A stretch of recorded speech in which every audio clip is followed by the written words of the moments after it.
Halo, selamat pagi pemirsa. Apa kabar Anda hari ini? Senang sekali kami dapat menjumpai Anda dalam berita Papua hari ini.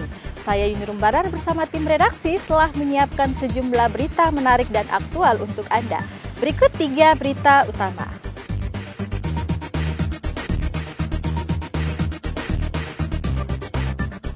Polisi tetapkan seorang pelajar tersangka dalam tawuran di Merauke.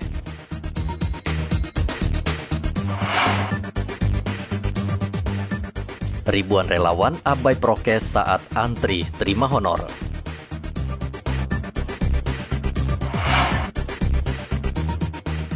Pasien COVID-19 di Merauke terus bertambah.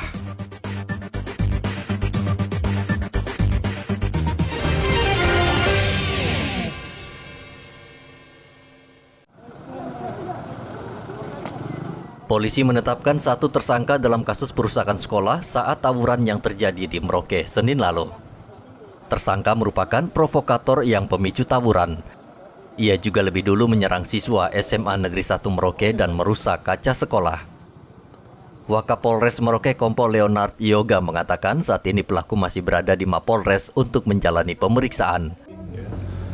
Dan satu orang diamankan ya atas nama ES dan masih memungkinkan untuk diambilnya beberapa tersangka lain karena kita menerapkan pasal 170 KUHP yakni tentang pengerusakan barang secara bersama-sama dengan ancaman hukuman 5 tahun.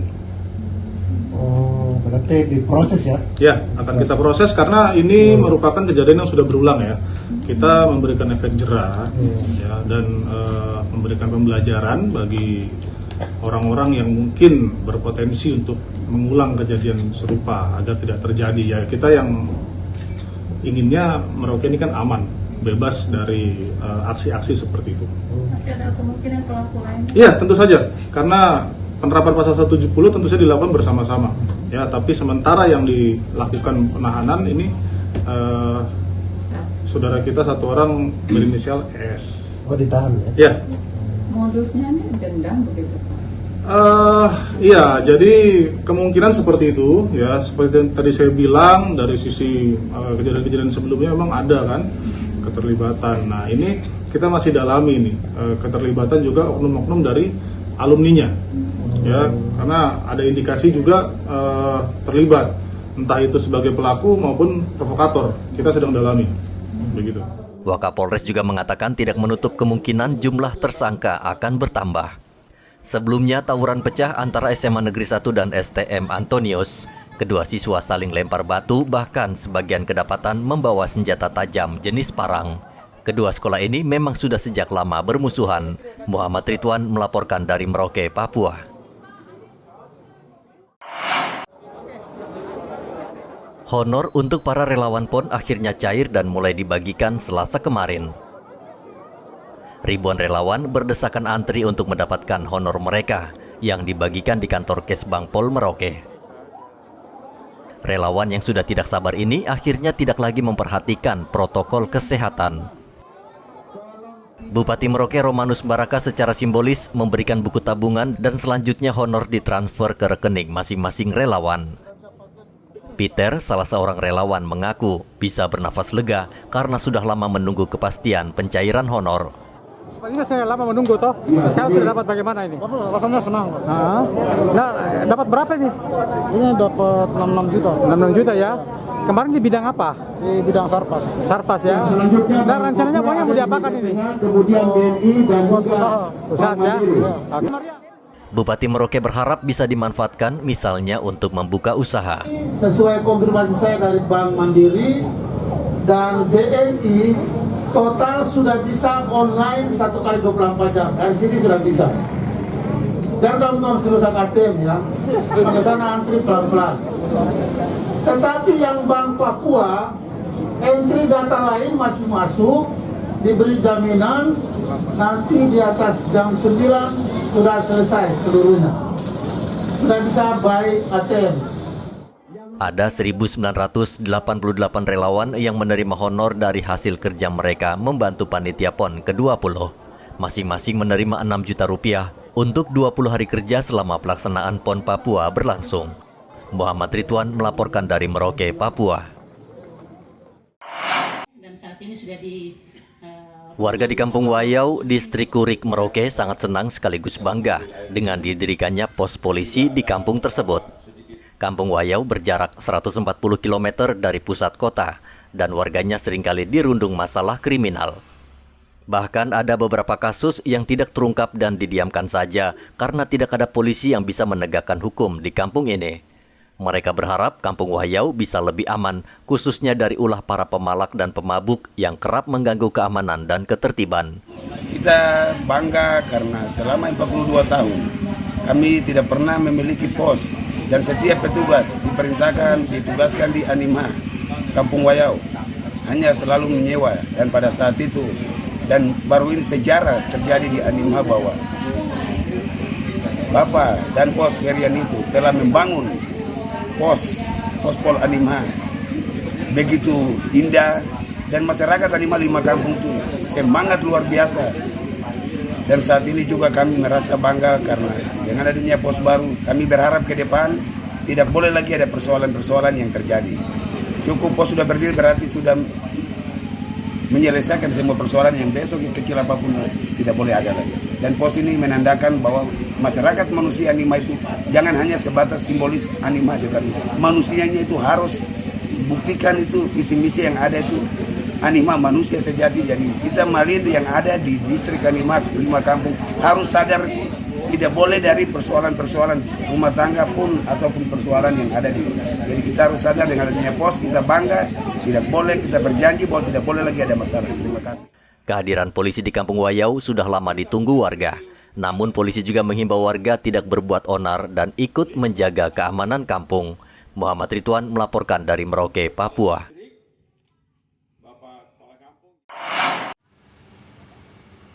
Pasien COVID-19 di Merauke terus bertambah jumlahnya. Padahal sepekan lalu kasus positif sempat nol. Penambahan kasus berdasarkan pelacakan terhadap pelaku perjalanan yang saat ini jumlahnya bertambah menjadi 9 orang.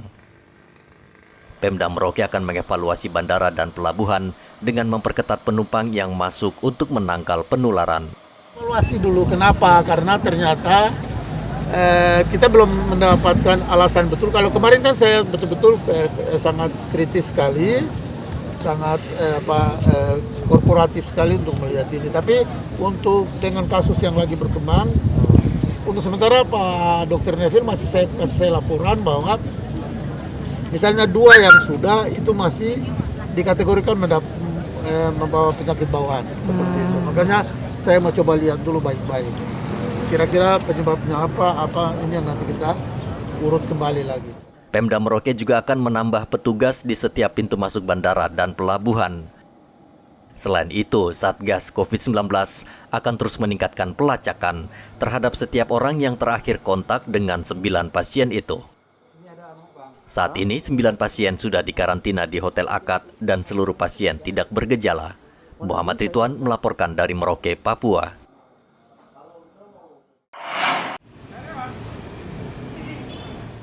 Enam atlet Papua lolos ke semifinal cabang olahraga bulu tangkis yang digelar di Gor Cendrawasih, Jayapura. Ke-6 atlet itu dipastikan lolos di kelas wheelchair 1, short statur putra, dan standing lower putri. Pelatih bulu tangkis Muhammad Nur Rahman mengatakan seluruh atlet telah berlatih intensif di Solo, Jawa Tengah. Namun ia mengakui kendala utama adalah mereka merupakan atlet baru kecuali kelas elit yang pernah masuk pelatnas. Bahwa 17 atlet dari berbagai kelas yang ada termasuk dari wheelchair sampai dengan SS6. Kami membawa 4 putri dan 12 putra. Dan untuk sampai dengan sekarang kami yang masuk semifinal ada sekitar 6 atlet yang meliputi kelas wheelchair, meliputi kelas SS6 putra, terus ada SL3 putri. 6 atlet di 6 kelas itu Pak ya yang masuk final Pak ya? Iya. Oke, terus persiapannya seperti apa untuk menuju itu Pak? Untuk persiapan memang kami pelada dari mulai mulai tahun kemarin kira-kira 1 tahun lebih. Persiapan kami memang dari memakai sistem priorisasi seperti itu dan sampai dengan akhir ini kemarin. Sebelumnya kita bertanding, kita banyak sparring. Kebetulan peladanya itu ada di Solo. Ya. Kami mencari beberapa sparring yang ada di kota yang wilayah Solo seperti itu. Seperti itu. Ya. Pak, kalau dalam pertandingan kali ini ada kesulitan nggak di lapangan, Pak, untuk atlet-atletnya kita dari Papua ini, Pak? Ya, kalau kesulitan pasti semua ada, tetapi ini kesulitan secara menyeluruh. Ya, karena memang kami datang memang kira-kira baru 2 minggu sebelum pelaksanaan seperti itu. Tetapi alhamdulillah kita bisa mencoba lapangan memang sebelum para atlet yang dari provinsi lain datang. Kita sudah mencoba dulu. Memang dari kendalanya memang dari atlet Papua kebanyakan memang hampir keseluruhannya itu atlet baru semua. Jadi tidak ada atlet yang lama, kecuali ada beberapa atlet yang di kelas elit, yaitu yang pernah masuk di pelatnas. Salah satu atlet Papua, Wiwin, mengaku telah mempersiapkan mental, fisik, dan kesehatan agar bisa tampil baik pada babak semifinal nanti. Lawan Jawa Tengah SL3. Nah, gimana tuh proses pertandingan tadi? Ada kendala nggak? Alhamdulillah lancar, sama sekali nggak ada kendala. Tadi berhasil menang 2-0 ya? Iya, langsung 2-0. 2-0. Nah, ini kan nanti Mbaknya masuk semifinal nih. Iya. Persiapan menuju ke situ seperti apa, Mbak? Persiapannya ya harus jaga kesehatan, fisik, mental. Yang pasti mentalnya. Seperti itu? Ya. Terus selama persiapan pelatihan gimana, Mbak, selama ini, Mbak? Ada kendala nggak? Selama latihan nggak ada kendala karena kami udah dipegang sama pelatih-pelatih yang begitu handal. Mbak, ini sudah berapa kali turun di Peparnas atau di Baru sekali ini. Baru pertama kali ini ya? ya? Baru pertama kali. Kejuaraan serupa di luar belum pernah? Belum pernah. Pertandingan cabang olahraga bulu tangkis nomor individu telah memasuki hari ketiga dengan mempertandingkan 70 nomor. Cabang olahraga bulu tangkis diikuti 205 atlet dari 26 provinsi se-Indonesia. Hendra melaporkan dari Jayapura, Papua.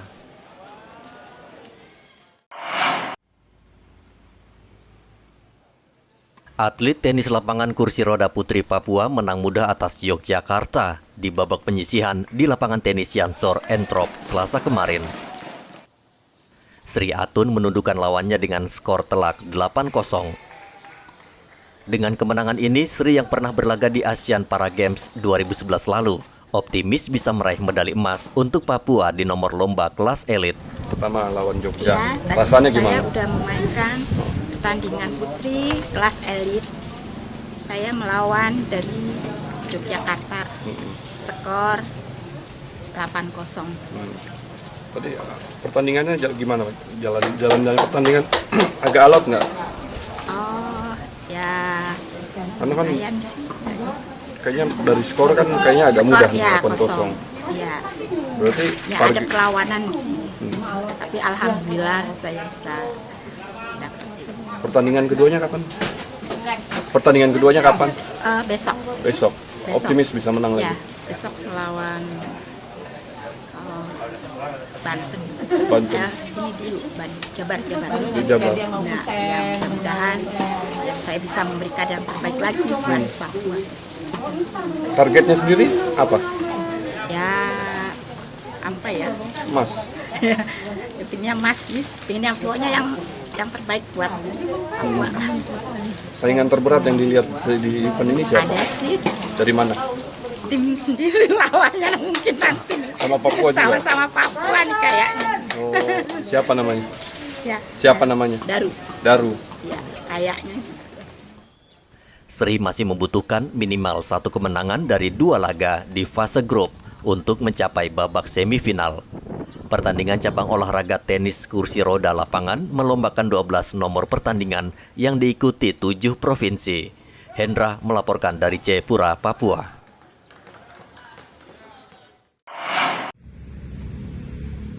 Pemda Merauke memastikan pasokan BBM akan kembali normal setelah beberapa waktu terjadi kelangkaan. Sebelumnya di sejumlah SPBU di Merauke terjadi antrian panjang kendaraan yang ingin mendapatkan BBM. Antrian bahkan sudah sejak pagi, kendati BBM baru tersedia pada siang hari. Ini rupanya mendapat perhatian serius Pemda Merauke. Bupati mengatakan ia sudah berkoordinasi dengan Pertamina untuk memastikan pasokan BBM cukup dan lancar. Komunikasi dengan pimpinan Pertamina. Sebenarnya Merauke cukup, tapi stokingnya diberikan per kayak pom bensin begitu. Per agennya itu diberikan gitu. Nah, ada yang habis di sini, sesungguhnya di sebelah masih full.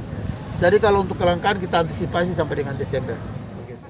Senin lalu terjadi antrian kendaraan di sejumlah SPBU Merauke. Pengelola SPBU mengaku pasokan BBM terhambat karena kapal pengangkut terlambat masuk akibat cuaca buruk.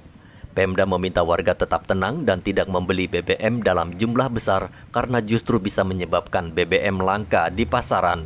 Muhammad Ridwan melaporkan dari Merauke, Papua. Sejak pekan lalu, PLN Mimika harus memadamkan listrik secara bergilir selama 2 hari untuk menghemat stok BBM karena sempat tidak ada pasokan BBM. Kepala PLN Mimika, Martinus Irianto Pasensi, mengatakan PLTD membutuhkan 304 kiloliter, namun saat terjadi kekosongan BBM jenis solar, UP3 Mimika hanya mendapat pasokan 288 kiloliter dan untuk PLTMG 96 kiloliter. Pasokan tersebut menurut Martinus hanya bisa bertahan hingga pukul 9 malam. Kota Timika ini dipasok dari 2 pembangkit, yaitu PLTD Timika yang ada di sekitaran kantor PLN ini, dan yang satu lagi di PLTMG. PLTMG itu lokasinya di Pemako. Nah, kedua lokasi ini, kedua pembangkit ini pastinya dipasok dengan menggunakan, karena kita PLTD, jadi pembangkit listrik tenaga diesel pasti membutuhkan HSD atau solar biasanya. Nah, kebutuhan keduanya ini memang perharinya itu untuk PLTD itu kita di sekitaran 120 sampai 140 kiloliter. Sementara PLTMG itu berada di sekitar 40 sampai 50 kiloliter per hari. Nah, itu berarti bahwa pasokan-pasokan kita itu kita mengharapkan setiap hari itu harus diisi dengan kebutuhan tersebut. Memang seharusnya dalam pengoperasian itu kami harus punya memperhitungkan namanya ada namanya stok minimum. Nah, stok minimum itu harus bisa memperhitungkan sampai dengan sekitar 12 hari kerja. Jadi kalau kita sudah memiliki 12 hari kerja, artinya stok minimumnya itu nanti 12 hari kerja itu akan mati, artinya kami sudah harus bisa mempersiapkan pasokan tambahan. Nah, pasokan ini yang 12 hari ini itu memperhitungkan bagaimana nanti apabila ada kondisi tertentu, apakah cuaca dan lain sebagainya, itu BBM itu tidak masuk, artinya kami sudah bisa memperhitungkan 12 hari ke depan itu harusnya kondisi aman. Nah, memang kondisi kemarin itu kita tidak bisa dalam waktu dekat kita siapkan, tetapi memang pada saat itu kondisi stok sampai dengan di tangki itu sudah menipis.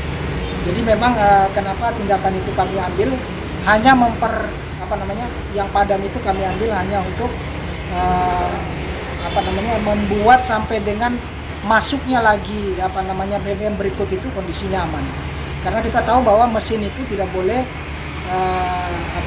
tidak boleh kosong, dalam kondisi kosong. Kalau kita lihat mesin-mesin motor atau ini kalau kosong pasti ada orang bilang masuk angin atau ini harus ada pemeliharaan sedikit untuk dibongkar. Tapi memang per kemarin tanggal 5, tanggal 6 itu BBM sudah masuk dan sampai dengan hari ini puji Tuhan itu semua kondisi terkendali. Nah, kita berharap kondisi ini terus kita jaga sehingga pasokan-pasokan BBM yang masuk ini kita bisa pakai untuk suplai kegiatan masyarakat. PLN hanya bisa menunggu pasokan Pertamina. Saat ini, pasokan BBM jenis solar sudah kembali berjalan normal dan PLN telah melakukan berbagai langkah untuk mengantisipasi bila terjadi kekosongan BBM. Dari Mimika, Papua, Igobat Momolin melaporkan. Informasi tadi sekaligus menutup jumpa kita dalam berita Papua hari ini. Saya Yuni Rumbaran beserta tim redaksi yang bertugas mengucapkan terima kasih atas perhatian Anda. Selamat pagi, sampai jumpa. Wanyambe.